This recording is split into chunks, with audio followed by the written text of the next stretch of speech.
What up, Dokkaners? So in the JP data download video that I did yesterday, we talked about the Majin Buu boss card. We talked about everything else that's coming up in the celebration. The campaign details have released somewhat on the JP side of the game. Global does not yet have that because our reset is later on. I will do that video separately. This is simply just about the data downloads because in the global data download, we actually got 2 new tickets. This does not mean that JP's not going to get it. JP, of course, will get these tickets, but Global had it in their data download. And then also I want to talk more about the Daima asset characters and IDs and all that stuff.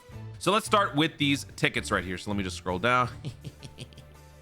Dude, Mercenary Tao and that tongue assassination. I love that.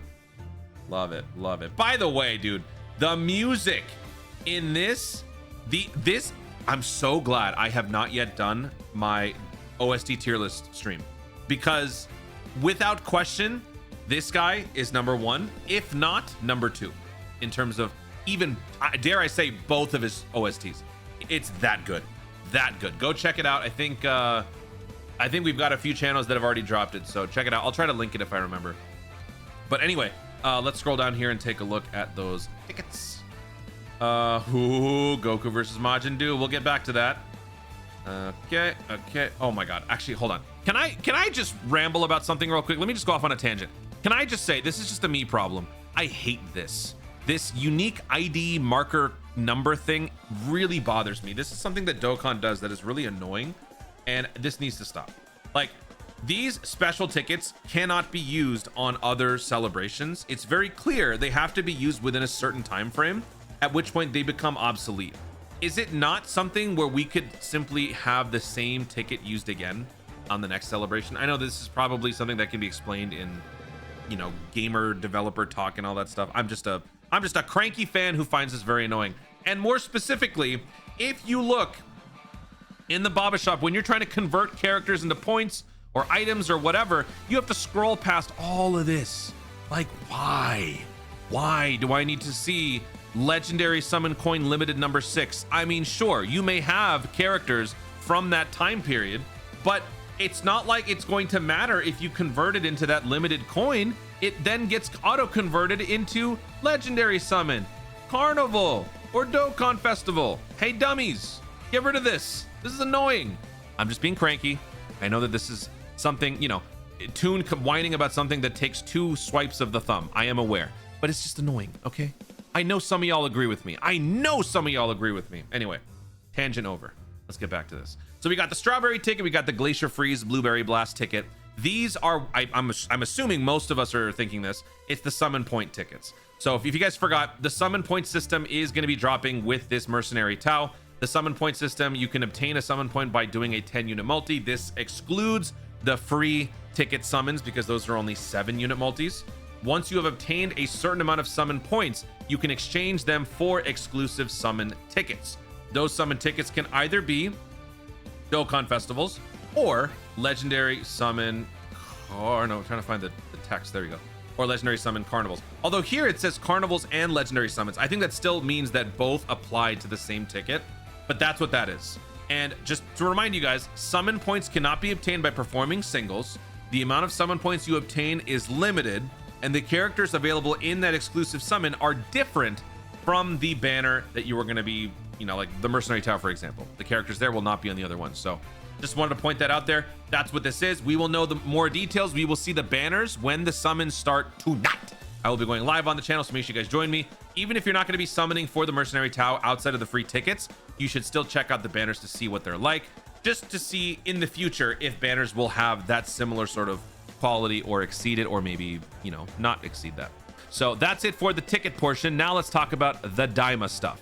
I think most of us will agree that Daima seems very likely to be coming up next for the global Dokkan celebration. Of course, it's not guaranteed, and what I'm about to tell you doesn't guarantee any of it. It just strongly indicates it, in my opinion.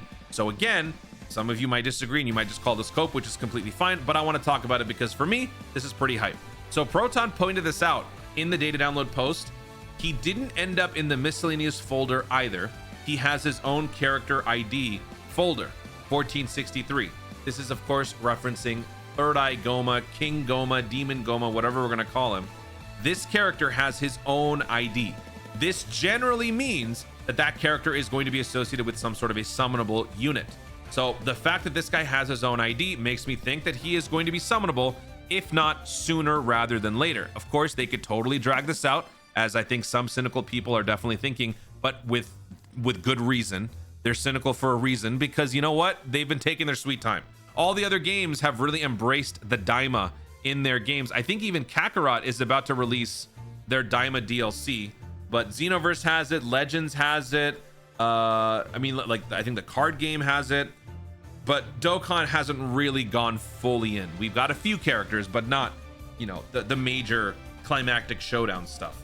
So what does this mean? And is this good or bad? Well, there is precedent to suggest that this may not actually happen the way that we think because of Beast Gohan. So I just want to pull up what Proton talked about when discussing this Beast Gohan thing, because when he tweeted this out, I was going crazy. So he wanted to calm me down.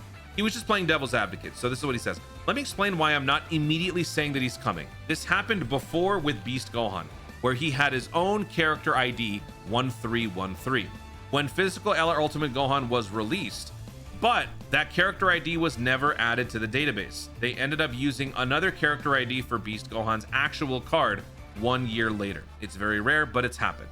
That's why I'm like, whoa, Toon, let's not get ahead of ourselves, because there is precedent for things not going too well. And I mean, that's just the story of Dokkan's life, right? Like, things do not go as planned, things do not go as expected. So there's always still a chance that it doesn't happen. But I mean, come on. If GOMAH is now finally in here, if you look at the assets, like you've got Goku versus Majin Buu. In fact, let's actually talk about that, because that is the 12th stage, the newest stage that is dropping for the story event. In this stage, I asked my boy Proton to send me a list of the assets for the event. So once again, big shout out to Proton, dude. He's amazing. I love him. He sent me a list of all of the images that are used in there. We got the usuals. We got the, you know, the heroes. We got Gladius.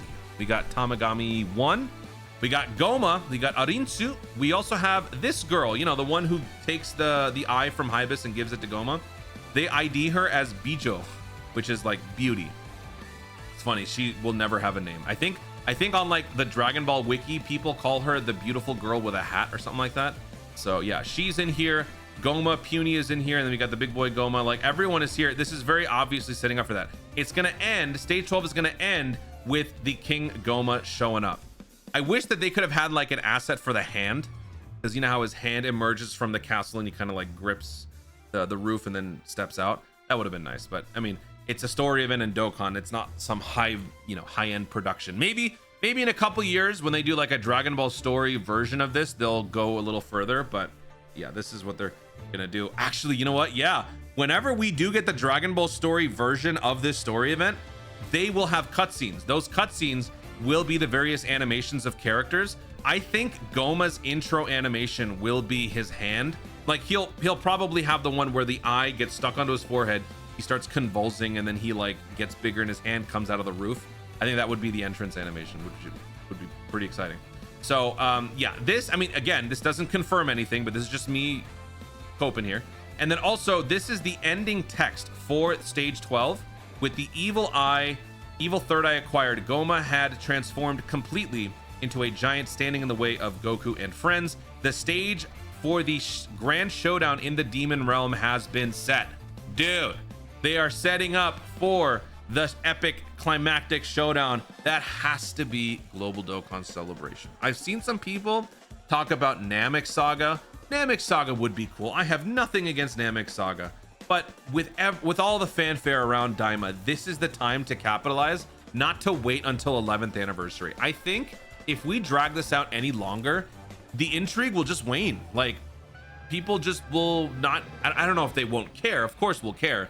I just don't think that the same sort of hype will be there if we don't get it for this one.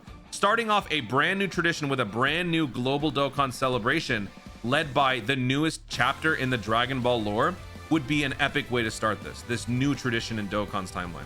So please make it happen. This was a little bit of a rant, but still, I think a lot of us are thinking it. So you know what? Let's go ahead and cope together.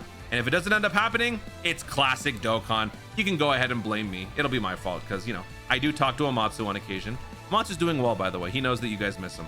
Guys, thank you so much for watching. If you enjoyed the video, be sure to like down below. Let me know in the comments your thoughts on this whole GOMAH situation, the whole character ID thing. Do you think that this is a good enough indication that we're going to be getting GOMAH coming up next? Or do you think that there still needs to be more clues or more things that happen before then? If you are excited for Daima, what would you want the lineup to be? Part 1, Part 2. Would you want GOMAH to lead with Goku for Part 1 and then have something, I don't know, maybe like Vegeta Tamagami 2 or something like that? Or maybe, no, Vegeta. Who would be, if it's GOMAH and Super Saiyan 4, it would have to be like, you know, Super Saiyan 3 Vegeta adult and, I don't know, who would be the other one? Maybe regular GOMAH? I don't know. Let me know what you guys think the lineup would be in the comments down below. Also, be sure to subscribe for more Dokkan content of the future and click the notification bell so that you, the YouTube, know you want to see more of my stuff. Do it. Thanks again. Stay tuned and always remember to Dokkan responsibly.